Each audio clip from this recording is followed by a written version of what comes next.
ಪ್ರತಿ ತಿಂಗಳು ಸಂಬಳದಲ್ಲಿ ಪಿಎಫ್ ಕಡಿತವಾಗುವ ಉದ್ಯೋಗಿಗಳಿಗೆ ಕೇಂದ್ರ ಸರ್ಕಾರ ಒಂದು ಸೂಪರ್ ಸುದ್ದಿ ಕೊಟ್ಟಿದೆ. ನಿಮ್ಮ ಇಪಿಎಫ್ ಖಾತೆಗೆ ಶೀಘ್ರದಲ್ಲಿ ಬಡ್ಡಿ ಹಣ ಜಮಾ ಆರಂಭವಾಗಲಿದೆ. ಈ ಬಾರಿ ಸರ್ಕಾರ ಶೇಕಡ 8.25ರಷ್ಟು ಬಡ್ಡಿಯನ್ನು ನೀಡುತ್ತಿದ್ದು, ಮುಂದಿನ 15 ದಿನಗಳಲ್ಲಿ ನಿಮ್ಮ ಅಕೌಂಟ್ಗೆ ಈ ಹಣ ಬಂದು ಬೀಳುವ ಸಾಧ್ಯತೆ ಇದೆ. ಮಾರ್ಚ್ 31, 2026ರವರೆಗೆ ನಿಮ್ಮ ಖಾತೆಯಲ್ಲಿ ಇದ್ದ ಒಟ್ಟು ಹಣದ ಆಧಾರದ ಮೇಲೆ ಈ ಬಡ್ಡಿಯನ್ನು ಲೆಕ್ಕಾಚಾರ ಹಾಕಲಾಗ್ತದೆ. ನಿಮ್ಮ ಅಕೌಂಟ್ಗೆ ಎಷ್ಟು ಹಣ ಬರಬಹುದು ಗೊತ್ತಾ? ನಿಮ್ಮ ಪಿಎಫ್ ಖಾತೆಯಲ್ಲಿ 2 ಲಕ್ಷ ರೂಪಾಯಿ ಇದ್ರೆ ನಿಮಗೆ 16,500 ರೂಪಾಯಿ ಬಡ್ಡಿ ಸಿಗುತ್ತೆ.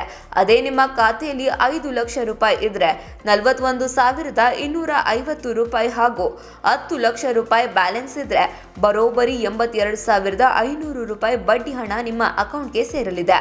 ಹಣವನ್ನು ಹಂತ ಹಂತವಾಗಿ ಜಮಾ ಮಾಡೋದ್ರಿಂದ ಒಂದು ವೇಳೆ ನಿಮ್ಮ ಅಕೌಂಟ್ಗೆ ತಕ್ಷಣ ಹಣ ಬರದಿದ್ರೆ ಗಾಬರಿ ಪಡಬೇಕಿಲ್ಲ.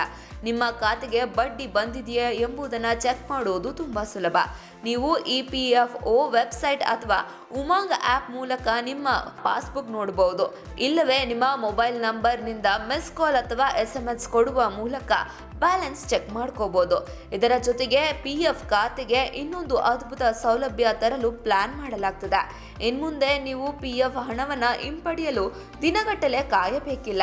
ಇದೇ ಜುಲೈ ಅಥವಾ ಆಗಸ್ಟ್ ಒಳಗಡೆ UPI ಮತ್ತು ATM ಮೂಲಕ ನೇರವಾಗಿ ಪಿಎಫ್ ಹಣ ಡ್ರಾ ಮಾಡುವ ಹೊಸ ಸೌಲಭ್ಯ ಜಾರಿಗೆ ಬರಲಿದೆ.